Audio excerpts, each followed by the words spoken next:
Good afternoon. Thanks for joining us today. I'm Charlie Hoslett, Vice Chancellor for University Relations. I'll be facilitating today's discussion, which is specifically for supervisors and managers across campus.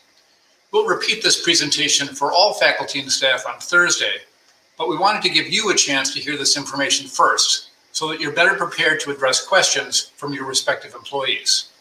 First, let me start by saying that on behalf of Chancellor Blank and the leadership team, we want to say again how much we appreciate the resilience and determination demonstrated by our faculty and staff, as well as the strong leadership shown by you, our managers and supervisors. As you know, we've implemented a new testing and tracking system for spring semester that will allow the university to fulfill its essential mission while protecting students and employees alike. This is a bold solution to a big problem, shaped by advice from scientific experts, public health agencies, and many of you.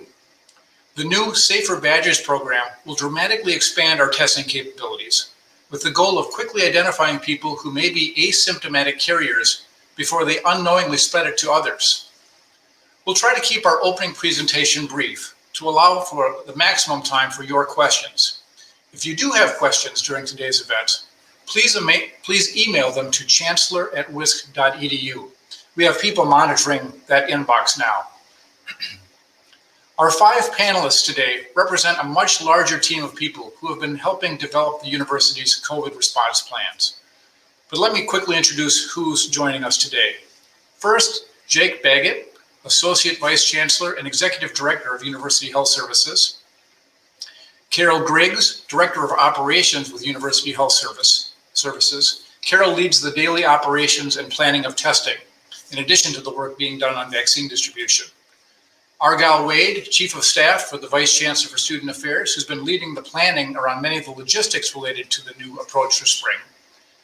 Todd Schechter, our Chief Technology Officer, who has been leading the creation of the SafeBadgers app. And Mark Walters, our Chief Human Resources Officer, who is on hand to address employee-related questions. As a quick reminder, our McBurney Disability Resource Center is providing captioning and sign language via the links listed below the video.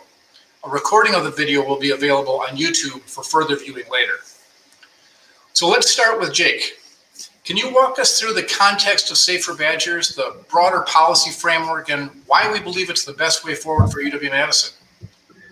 Thanks, Charlie. Yes, and again, I'd just like to add my thanks and appreciation to all of you for all the great work that you did this past fall.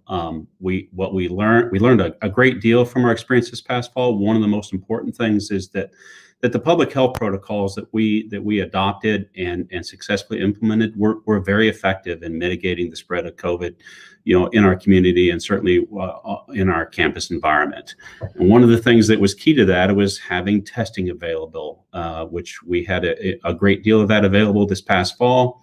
For those of you who wanted to be tested whenever you had any concern or were identified as a potential risk, as well as those that were part of our campus residential community who are tested regularly throughout the week. And we learned throughout that experience that more frequently that we test individuals, the quicker that we could identify potential cases and mitigate any outbreaks or spread. And it wasn't just the campus environment that created concern for us. We also know that we're all part of a larger community where outbreaks and spread occurs in our community environments and our social gatherings and so forth.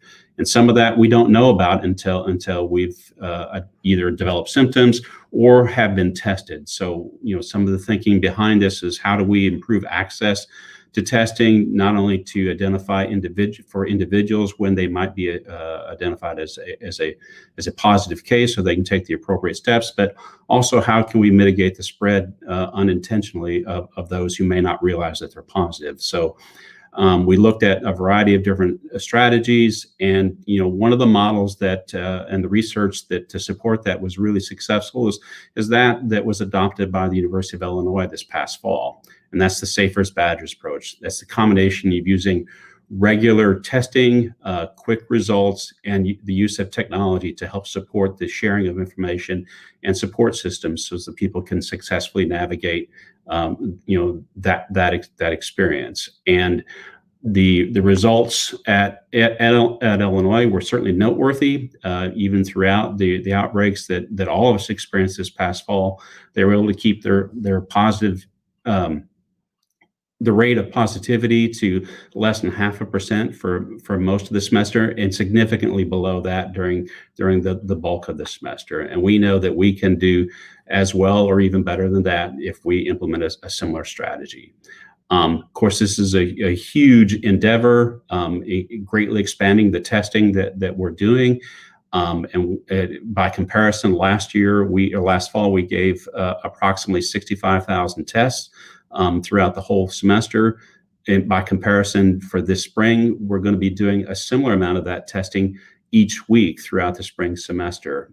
So that will give us even greater sensitivity to the potential identification of positive cases. But this is a complex and enormous endeavor. Hundreds of folks are working throughout the period between the fall and the spring to put this in place.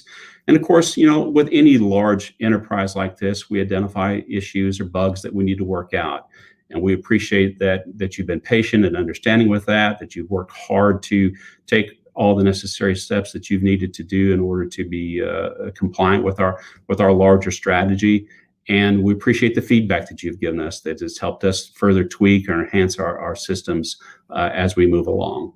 What we learned in the fall, again, is that the regular testing helps us identify cases earlier. It allows us to help inform people about taking the steps to isolate and quarantine, both for employees and our students. And that, by and large, keeps our transmission low. So want to thank all of you that have taken the time to understand the strategies that are behind this larger testing protocol. And also want to thank many of you who've already taken time to get tested already.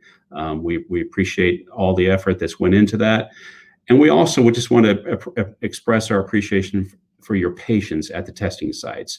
We're all kind of working out this process here, but we're getting lots of useful feedback, people who have found it to be very smooth and successful, and then folks who've struggled a little bit. And we know that it's a new protocol. It's not the nasal swab that some of us may have been used to in the past, but this test protocol will actually give us, when it's up and fully operational, will give us quicker results that will be better use for us as we get information more quickly and can take the steps sooner. But we also know that it's not easy when somebody's not successful with their first effort at contributing their sample, and so don't take that personal. Just take time to think about what preparation you need to do and develop your technique so that you can successfully contribute to the testing protocol. So there's a lot of detail behind that, and I'll stop there for now. Great, thanks, Jake. Just to follow up on that last point, we're getting lots of questions, as you know, about people who are going to the testing sites and giving the saliva sample, and they're coming back rejected for one reason or another. Can you talk just a little bit about what we're doing to help ensure people have the best chance of having their samples accepted? Thank you, Charlie. Yes, and actually, we sent out a message to the campus community at the end of last week to really spell out in greater detail some of the tips that will help you be successful in navigating that. So if you haven't taken a look at that, I would encourage you to go back and read through that carefully. It's really important that you follow those protocols. It's especially important that you don't drink for the hour prior to you're submitting your sample, not to add any food or other foreign materials within your mouth. Really don't brush or floss your teeth or use mouthwash within that hour prior to well. Don't chew gum or smoke. Do everything you can to avoid any kind of foreign particles from ending up in your saliva sample. I know that's very difficult. It's especially hard for me if I'm doing a morning test, not to remember not to drink coffee before I go. And then while you're at the testing site, there are some strategies there that you can use in order to successfully produce enough drool or saliva for your sample. And also want to encourage you to be sure that you that you keep your face covered while you're collecting that saliva, and only remove your face covering when you're ready to deposit your sample. It's some of the things that we've run up against are a few folks have overproduced and produced too much saliva for us. We really only need between 1 and 1.5 milliliters in that collections sample. So too much is really not helpful. And also too little is not helpful as well. So we need at least 1 milliliter of saliva. It needs to be discolored, and we need to make sure that there's no visible contamination of food or mucus or other residue like toothpaste within your sample. And there will be folks there to help you with that and give you feedback about that, as well as there are illustrations to help you with that as well. Great. One more question for you, Jake, if I might. I know some people are concerned about the safety of our testing sites and the possibility of being exposed to the virus as they're there getting tested. Can you talk just for a minute about what precautions we're taking at the testing sites to make sure the process is safe? Yeah, thank you, Charlie. And that's something that we spent a lot of time on throughout the fall and into this testing protocol as well, making sure that all the necessary space and physical distancing is in place, that there's the right sanitation and arrangements in order to make sure that we mitigate the risk.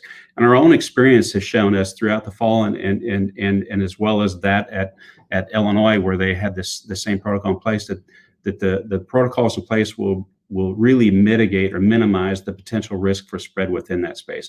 But we continue to look at, what is the level of activities those testing sites, and have tweaked the amount of testing schedules so that we can minimize the potential for folks to get gathered up in groups larger than we're comfortable with, and make sure that everybody can comply with the protocols. Again, we feel very confident the protocols in place will make that a safe experience and a positive result. Very good. All right, well, let's continue the conversation about testing. I'm going to turn to Carol.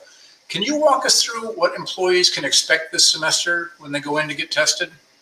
Yeah, sure. So the bigger thing to know before we get into the specifics about what you're going to experience when you get to the site is somewhat of an overview. And so for this semester to be successful, one, you need to ensure that you download the app. If you haven't already done that, you need to get tested. You need to await your results, and then that will grant you access to the buildings. And so that's a good way of kind of remembering everything that we need to do this semester. Get the app, get tested, get your results, and then get access. And so for the semester, if we think about who needs to test, and we sum it up, for the most part, everyone that's coming to campus will need to test on some schedule.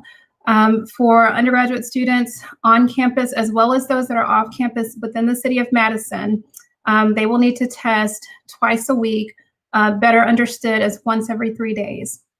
For graduate students and employees coming to campus, we all need to test at least once a week. And so that's once every 8 days. And that requirement will really help us to kind of gauge positivity on campus, but also to ensure that people that are positive get out of the population as quickly as possible, with the ultimate goal of reducing transmission within our population. When you go to a test site, Jake already kind of spoke to some of the communications and education that we've put out in regards to what you need to do to produce a good saliva sample.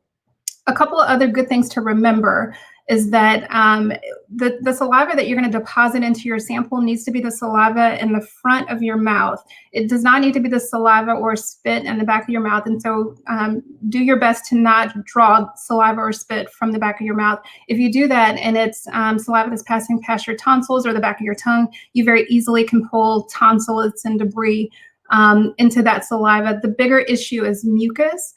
Doing that, you can pull a lot of mucus from the back of your mouth into your saliva sample, and those samples will be rejected. On site, we do have testing staff that's really working with you to help you kind of assess your sample to ensure that your sample is a quality sample. And I would strongly encourage all employees and supervisors to encourage your employees to really listen to what the testing staff is encouraging or advising. We really want to avoid samples going to the lab that are going to be rejected. And so when you're on site and a testing tech is explaining the best way to produce the saliva, or that even if they say that your sample might not work, we really need partnerships so that people are willing to leave another sample. Jake already spoke a little bit to test site safety. But again, I would strongly encourage people, when you get to the test site, listen to what the testing techs are communicating. I think that one of the bigger things that people are experiencing this semester is that we have been conditioned in this pandemic to wear a mask, to social distance, and to avoid indoor areas with people that don't have masks on. And so going into a testing center where everything is, spaced out appropriately, there is social distancing, there are dots on the floor that each person has to stand on, and that's all been spaced out appropriately. But there's still this feeling of, we shouldn't do this, right? And that's, again, because we've been conditioned that way in the pandemic. Similar to what Jake said earlier, I just want everyone to really feel encouraged. There has been a lot of work done to ensure that those sites are safe. Everyone is encouraged to pull your saliva in your mouth with your mask up, and only remove your mask when you're actually depositing your sample into the vial. And so again, when you go on the test site, keep that mask on until you're actually ready to deposit that sample, and please ensure that you stand on top of your dot. That's very important. The sites are also cleaned daily. Our director of nursing, Tammy Morin, she's been in charge of all of the efforts of coordinating the design, the development, the setup of our sites. She's worked with public health professionals, epidemiologists, folks from environmental health and safety, and a lot of work has been gone in to ensure that those sites are as safe as possible. But again, we need the partnership of all of the employees as well as the students to ensure that we're all following and abiding by the public health protocols, even when we're in that space. Great, thank you, Carol. One quick question for you. We've got people who really don't want to do the saliva test and would prefer the nasal swab, which many of us got used to doing over the course of the last semester.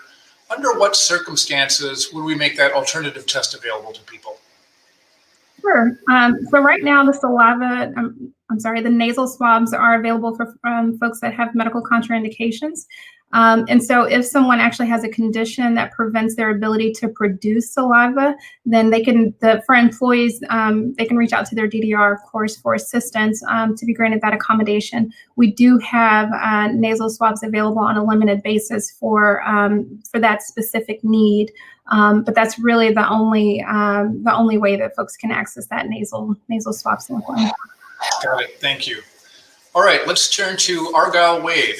Argyle, please explain, if you would, the building access portion of the plan. What's going to look different day to day? How are employees going to?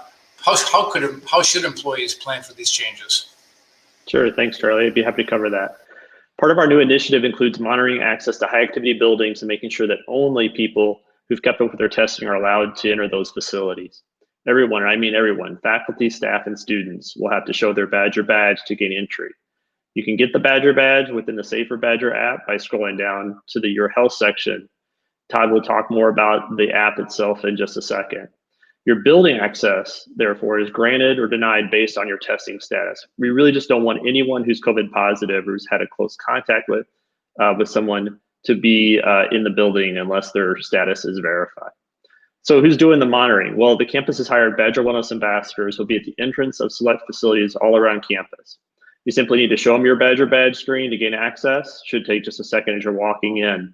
It has a color of the day, a moving circle, your picture, and your status to enter the building, but it does not show personal health information.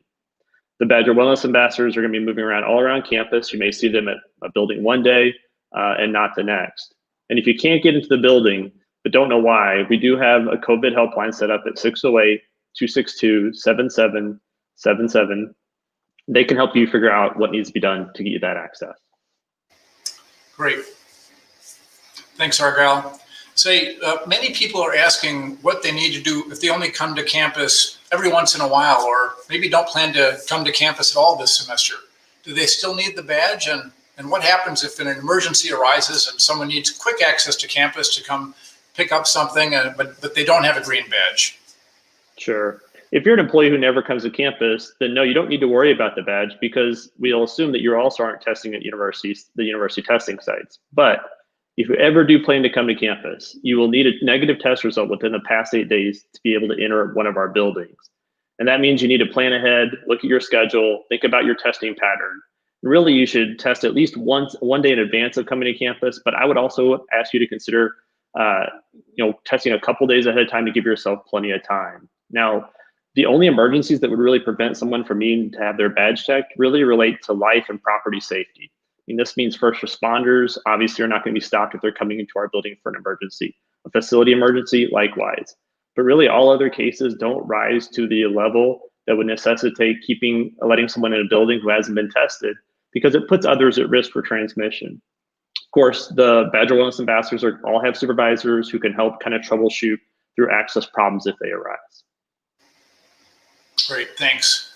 Let's turn to Todd. Todd, I know you've been involved in developing a whole new app to support the Safer Badgers initiative. It's been a challenging process. You and others have devoted literally hundreds and hundreds of hours to this. Can you give us an update on where things are at? Yeah, absolutely. Thanks, Charlie. And first, just a huge shout out to everyone who's been involved in the creation of the Safer Badgers app. The app is available today for both iPhones and Google Android phones. It's available from the Apple iOS store or the Google Play Store. Feel free to head to saferbadgers.wisc.edu to find both of those links. I would say that we did have challenges getting the app approved by Google, and we are thankfully past that. But anyone who previously installed the Android version of Safer Badgers, we really encourage you to go first to saferbadgers.wisc.edu, as there are some helpful instructions to make sure that you make a proper transition. We're making updates to the app. We're fixing bugs. We're adding a couple of new features. And so also please make sure to check your respective app store for updates to the Safer Badgers app. With the Safer Badgers app, all of us will have the ability to schedule our COVID-19 test. Our results will be pushed through a push notification to the app. We will be able to optionally submit symptoms of COVID-19. We'll be able to submit proof of off-campus positive COVID-19 tests. We will be able to use Bluetooth proximity notification, which is a very interesting technology that allows our phones, if we opt into this, to be looking for other users of Safer Badgers and let us know if we've come into contact with them for a period of 2 consecutive hours. So a exposure notification for Safer Badgers means that we were within 6 to 10 feet of another Safer Badgers user for 2 hours. There's no repercussions about this. All we do is say, hey, you may have been in close contact with someone. If they turn positive for COVID, then you would be simply asked to get a COVID test yourself. And then the last thing, as Argyle touched on, is that we do use the Safer Badgers app to produce our Badger Badge, which is our virtual access pass into buildings. I would say that this app has been through a lot of scrutiny. Both Apple and Google take these sorts of COVID-19 apps very seriously.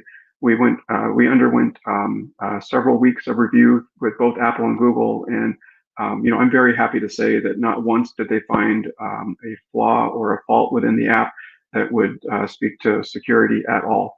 The delays that we had with Google most recently were really about how we frame our consent language and just making sure that we do exactly as Google wants.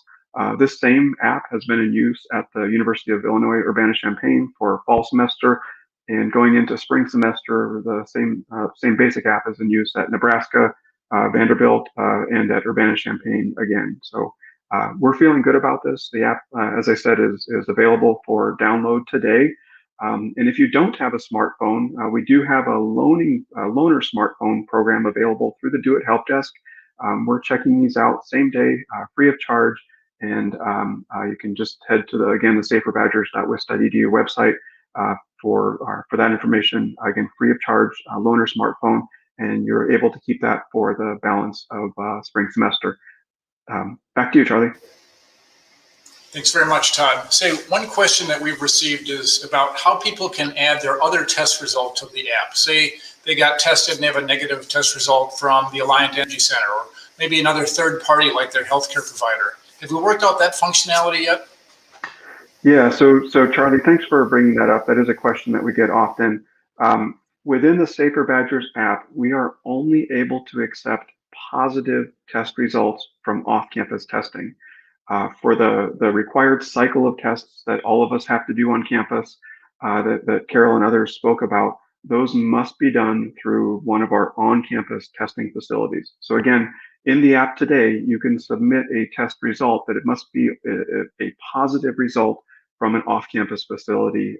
For negative or for the normal schedule of testing that we do, it has to be from one of our on-campus facilities. Got it, thanks. And before we turn to our last speaker, a reminder to submit any questions you might have to via email to chancellor@wisc.edu. Thank you to those of you who have sent in some questions already, and we'll move to those in just a second. Mark Walters, what do supervisors and managers need to know about supporting their employees and ensuring compliance with this new protocol? Well, thank you, Charlie, and it's a great question. We as supervisors, we really need to be supportive and patient with our employees to ensure that they have the flexibility to get tested and to get into this new protocol. It's going to take time for us all to acclimate.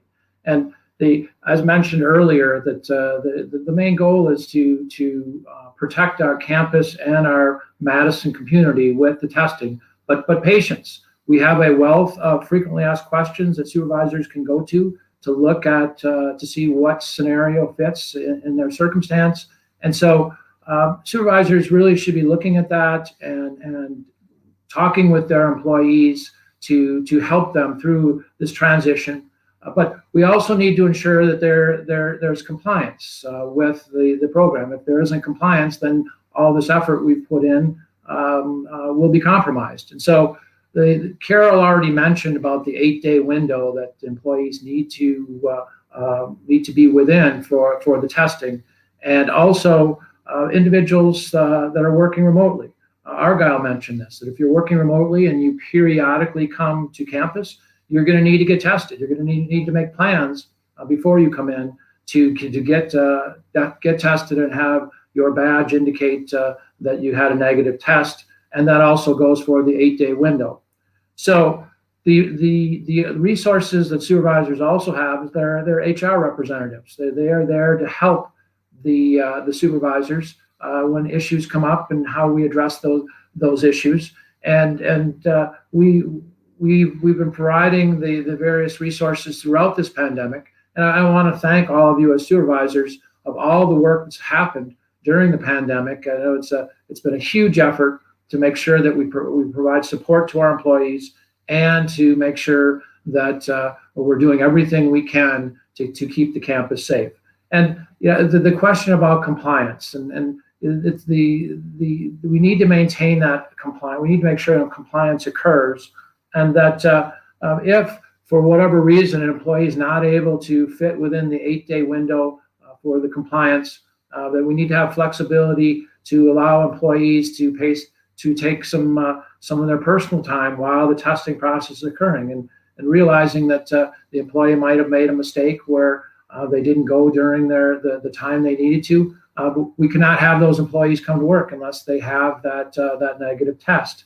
And so again, being flexible, but if it comes down to where an employee decides not to be compliant with this, we will need to go down a progressive disciplinary route to address that.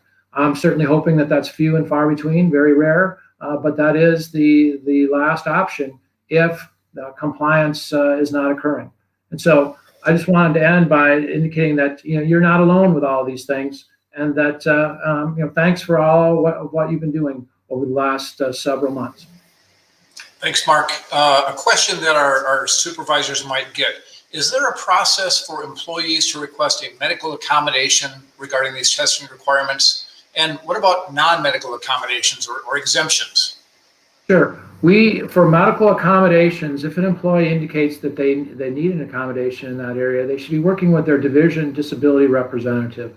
Those individuals are trained to handle those circumstances, to work with the supervisor and the employee to address that. If it's a non-medical issue, it's more of a flexibility type issue, working with the human resource representatives with those areas. If you have a sticky circumstance, to provide for the HR representatives to be able to provide you with guidance in this area. And if you're not sure about the disability the division disability representative, who that is. Work with your HR representative. They will be able to help you in both circumstances. Great. Well, thanks everyone for those that first set of comments. I'm going to go to the questions now that again have been coming in via email at chancellor.wisc.edu.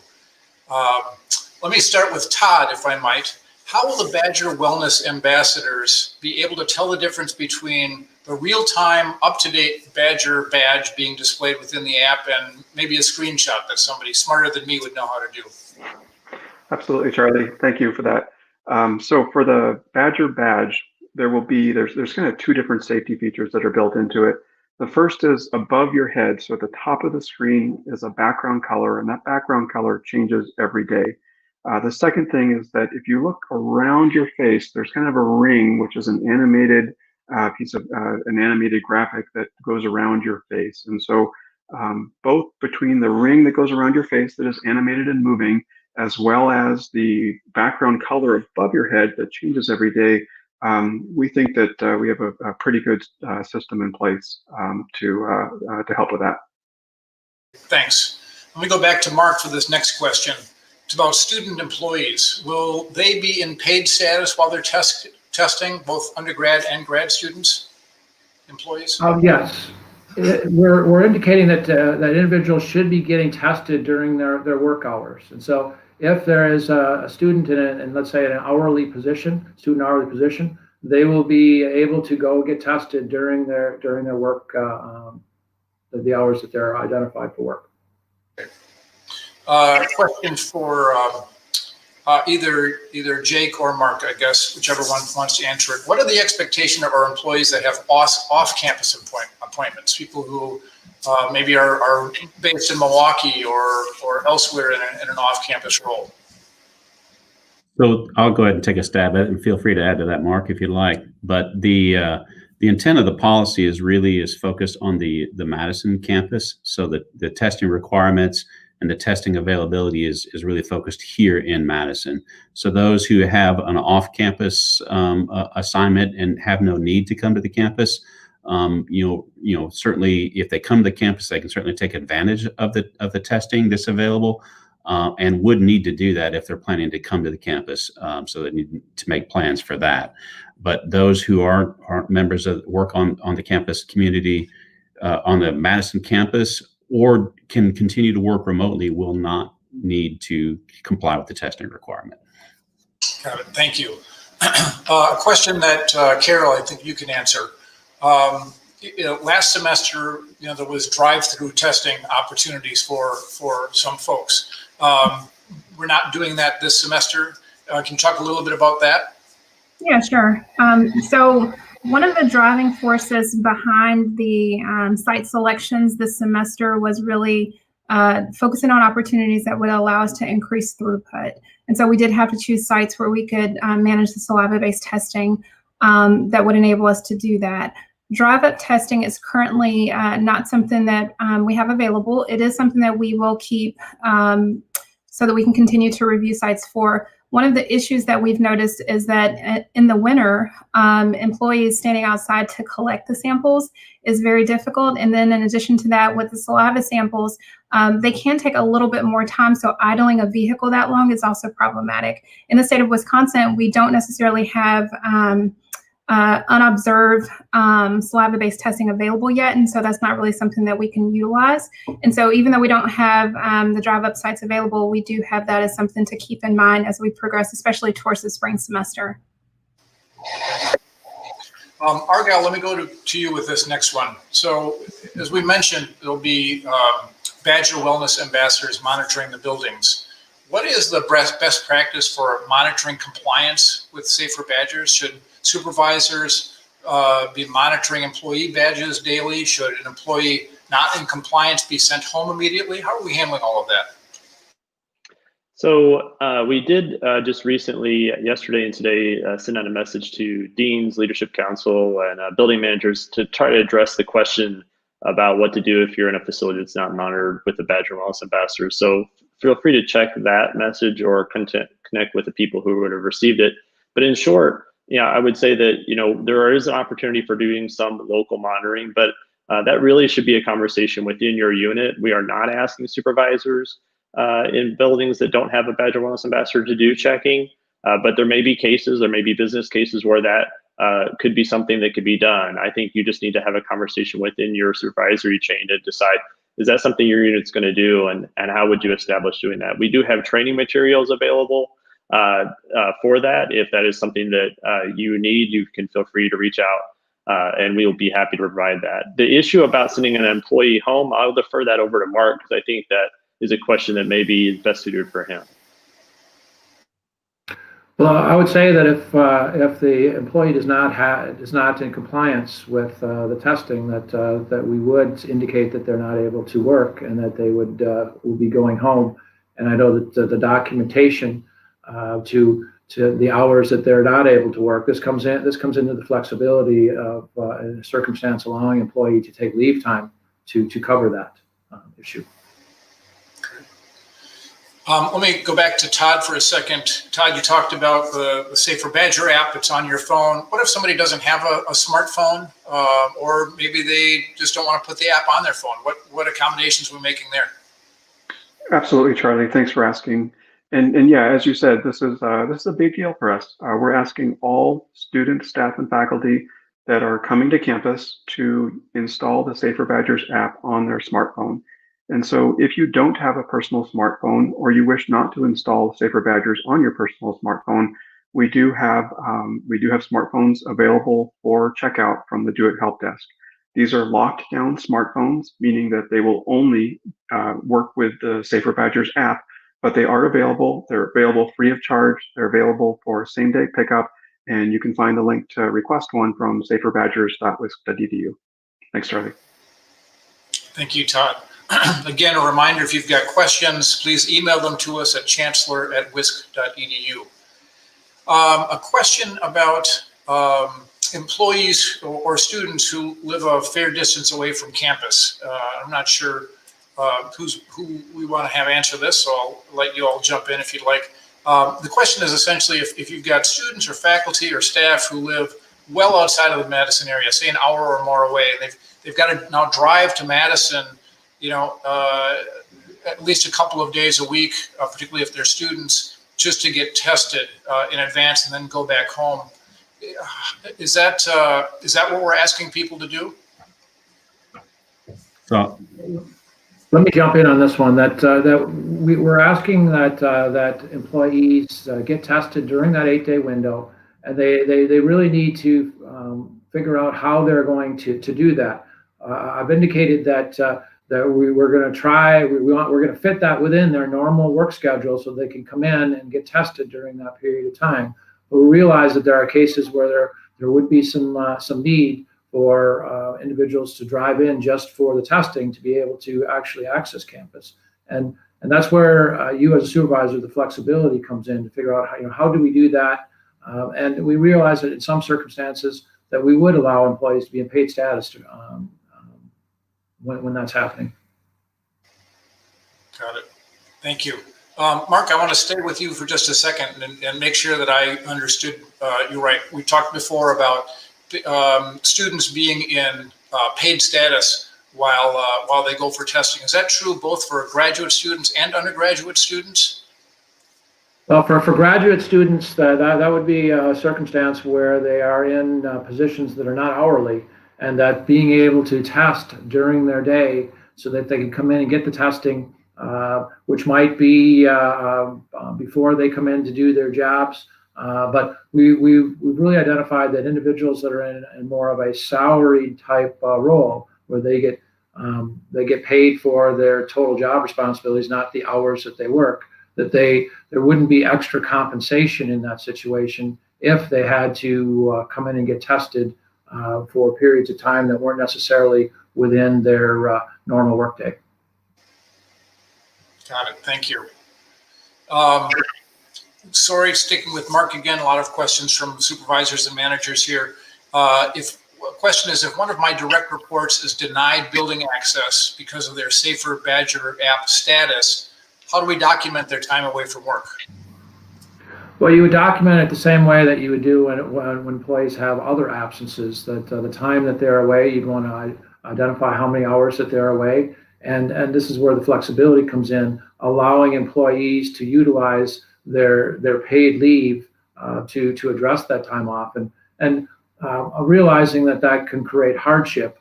But as we've said throughout this discussion, that we need compliance in this area, and providing every option for employees to ensure that they can test during their normal work hours. But if they're not able to come in, and certainly if an employee tests positive, then they'd have other abilities to utilize leave, sick leave, to address that issue. Good, thank you. Let me go to Argyle for this question. This is about building access. What are the rules and regulations going to be around people not part of the university that need to get into buildings, vendors, contractors, that sort of thing? Sure. We know there's a lot of people that come to our campus that keep this operation afloat. So people who aren't part of our campus and employee basis, if they are coming to campus and they are considered what we consider uniformed contractor, vendor, first responder, someone who has a uniform on with a business purpose to be in our buildings, they obviously are not going to be part of our testing regimen. So they will be allowed to access our buildings. They need to wear their facial covering, physical distancing, and follow the health protocols, but they can access our buildings without having a test to perform their work.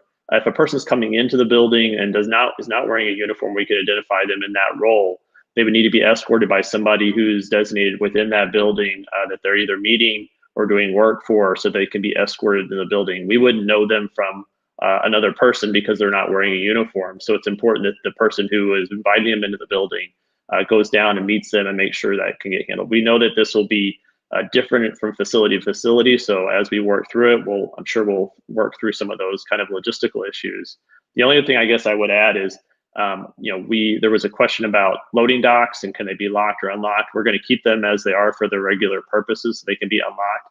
But we want to make sure that people aren't using a loading dock as a way around being checked by a Badger Wellness ambassador. So we want to make sure that only people who need to use that dock for their business purposes are doing that.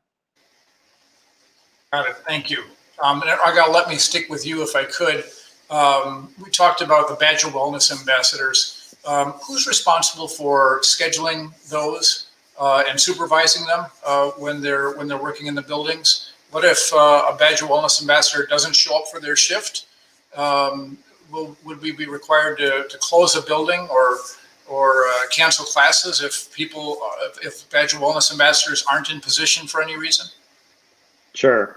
We are fortunate that the Wisconsin Union has stepped up and provided all of the central campus Badger Wellness ambassadors staffing through their staff basis. So they are actually also taking on the scheduling, the supervision, and the oversight of those provided by central campus. There are some facilities that are providing some of their own staff, like RecWell, the libraries and Union Dining. You may see some other staff in those areas, but those areas are also taking care of the supervision and staffing.